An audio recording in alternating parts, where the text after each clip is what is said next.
Welcome back to another episode of Thinking Out Loud. I'm Joel. I am Brad. Hello again. Hello from Detroit. So, we're continuing on with our 2017 trend series, and we've got a couple items this time. The first one I want to get your take on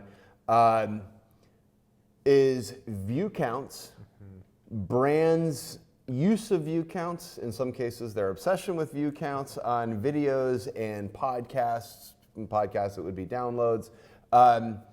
What do we think we're going to see with view counts as a metric over the course of 2017? Well, it's really interesting because early on in the life cycle of YouTube, brands were coming in and putting dollars to YouTube and YouTube influencers really uncertain about what was happening. Are people really watching this? Are people buying views? There's a lot of variation from video to video. Will I know that there's actually going to be people who watch this video created, or is the creator going to do something that's a little bit nefarious and put out some content that's garbage just to kind of check the box? Like, are they going to give me the worst content for a brand to partner with? And so early on, it made all the sense in the world for brands to say, hey, listen, creator, we want to partner with you, but we need to know that you're going to hit at least 100,000 views with the video that you're going to put out, so it makes sense for us. And so that's really how the industry started. Was there was a lack of trust, or maybe not even, that might be too strong, but there's certainly a lack of awareness about how it was all going to work. Well, I think the metrics was ported in from display. It's right. Like, oh, we pay everything here on a CPM. Let's just keep paying here on a CPM for YouTube and podcasts, because that's the only thing that we know. Right. It was a digital marketing company that started doing it. They knew how to do it on a CPM basis, and that's how they continued. But now what we're seeing is that, hey, hosts have great reputation. There's been a lot of advertising that's been done on YouTube in a tasteful, consistent way. And influencers saying, hey, listen, either you fundamentally trust me or you don't. And if you fundamentally trust me, I'm going to put up good content, which helps everyone win, because if I put up good content and your ad does well, there's going to be more of that in the future. And so creators or YouTubers now are getting a little bit peeved when they're required to give a guaranteed view count to the brands. And so we understand that, right? We work with brands. We know that they want to hit a minimum level of views, but at the same time, that can really rub influencers the wrong way. So you seem to be advocating for the influencer here and saying it's about trust, it's about that. Let me advocate from the brand side, yeah, right? Please. If I'm a brand, look, there's a massive difference between a video that gets 10,000 views and a video that gets 100,000 views. Right. All right. They're literally 10 times the eyeballs. I've got to answer for what I'm doing, and I need to make sure that my ad dollars are getting spent in the best possible way, so I can justify my budget to my boss. Right. So don't tell me that view count doesn't matter. I need to be able to show this. And if we're going to risk ad dollars, I need it to be in a certain range to be able to do this. And we hear this all the time from our brands. So in what sense are they not going to matter in 2017, or perhaps at least matter less? Right. Well, I think there's a few things here.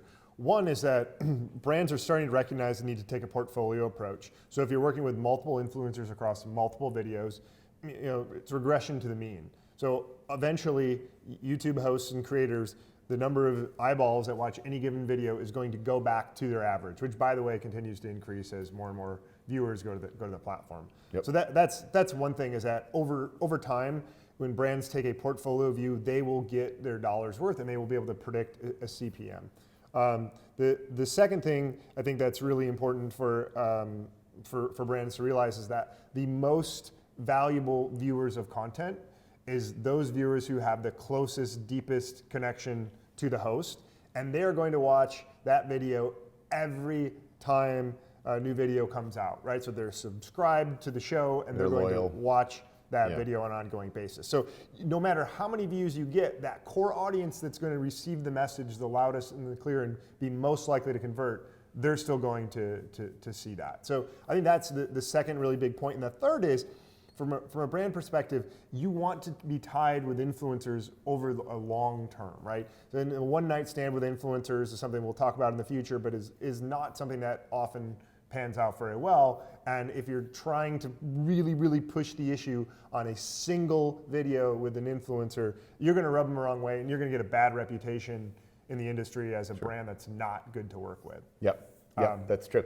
To add to your point, we had a fantastic channel lined up for a client. The content was there. We've run this host before. We know that they're effective. We know that they have converted for other clients.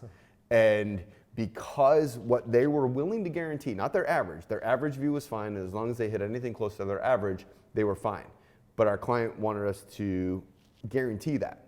And we said with this, no, this is where we can guarantee if something completely falls apart, we'll do we'll figure it out. We'll work with you to make sure that you're getting value for your ad. We just can't guarantee what their average view is. Right. And the client said that's too much. We have to have this, and we said, okay, we're sorry, we can't run this one for you then, because we're just not going to be able to guarantee it. And it was a bummer because they missed out on a fantastic opportunity. Right. And the pressure that we're getting in working with influencers is that they're making the very good case, and they've been making, influencers have been making this for years, saying, look, I am fine being held to a standard view count when it comes to my video if they will give me upside when I over deliver. Now, of course, that's not possible from the brand perspective because it would be impossible to budget for anything, right? They can't say, I'm gonna spend 10,000 here, I'm gonna spend 40,000 over here. If they have these massive liabilities,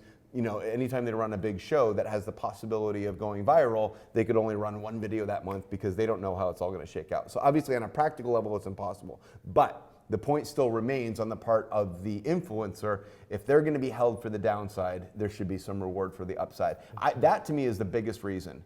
Even though it's an impractical argument, it is almost more of a ethical and almost moral argument that if you are going to require me to do this again, I need to have some participation in the upside. And I think that's the biggest reason that we're going to see view counts as something that's guaranteed, where, because you're not, at the end of the day, and this is what we're trying to beat into our clients, you are not buying a view. Right. You are buying an influence in a community that you want to have voice in, and you want somebody advocating for you in that voice. That's what you're buying when you're doing influencer. So get rid of the model and the paradigm of buying display and buying advertising. And this is to your point on the last video, we're seeing PR come over into the marketing side. That's a really, really significant trend. It is. Because we're not getting the CPM buyers coming into YouTube and attempting to do it the same way. We're getting the PR folks who get that this is storytelling, this is influence, this is advocacy. That's what we're getting here. Yeah, what it is the transition from digital media buying, like you said, on a CPM basis, to really recognizing that YouTube is a modern way that viewers are consuming content. So it's no different than watching the Discovery show at 8 o'clock at night on a Tuesday. That rate is not fluctuate based on the number of viewers to that show. It's based on the historical number of views. And we can do the exact same thing with YouTube and these influencers who have a track record of producing views on a regular basis. Again, to clarify, we're not talking about subscribers, we're talking about views on the video. Yep. And that's really a powerful trend as we see 2017 playing out. We expect fewer brands to have any sort of requirement associated with a view guarantee. Yep.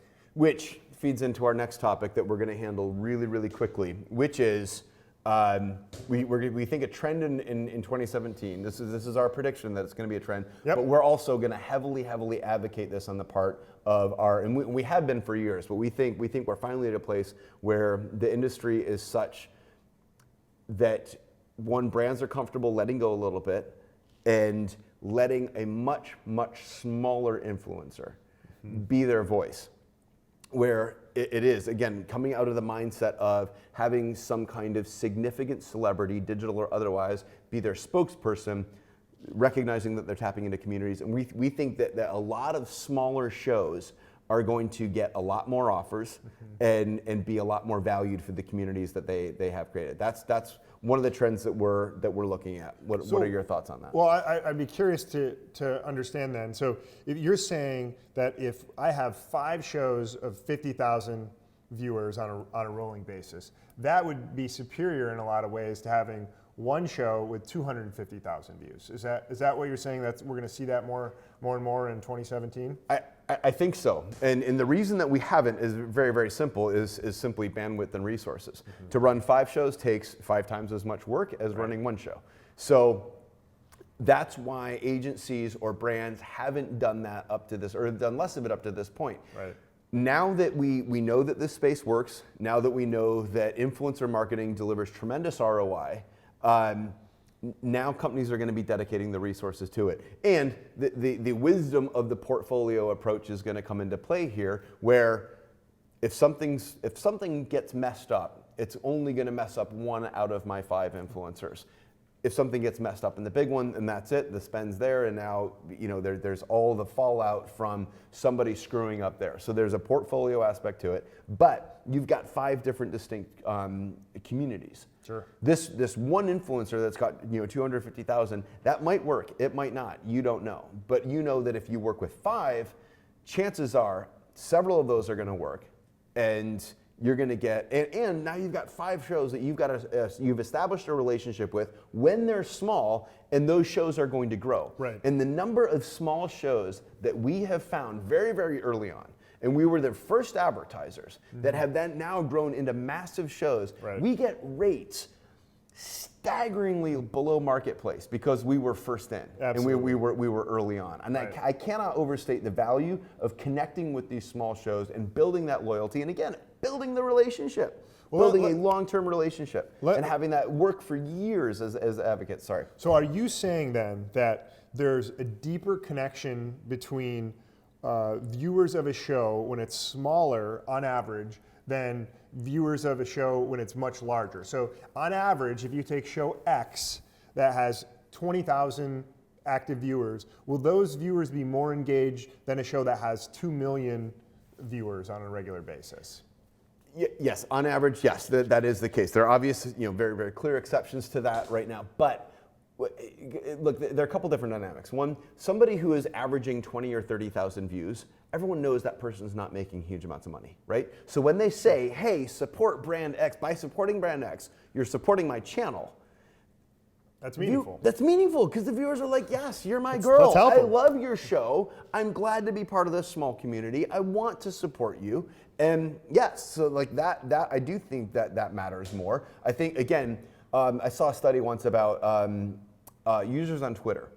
Anytime followers got above 10,000 on Twitter, all of a sudden the interaction that is between the follower and the handle, all that just completely dried up. Once it hit 10,000, and people that had built really fantastic communities around a certain topic, or a certain be a journalist or a writer or what have you, as soon as it got over 10,000, all of that was gone. Interesting. And I think you see the numbers are different, but the concept still plays out within YouTube. And hosts have to be really, really deliberate once they do grow to continue to be pouring into their social media, reading the comments, responding to the comments to keep that community alive and well and healthy. Because at the end of the day, that's what they have that's valuable. Yep, and that's what brands want. So let's bring this to life a little bit. So what are some of the YouTubers that you see that are small today but have this really strong, loyal audience? Are there any that come to mind?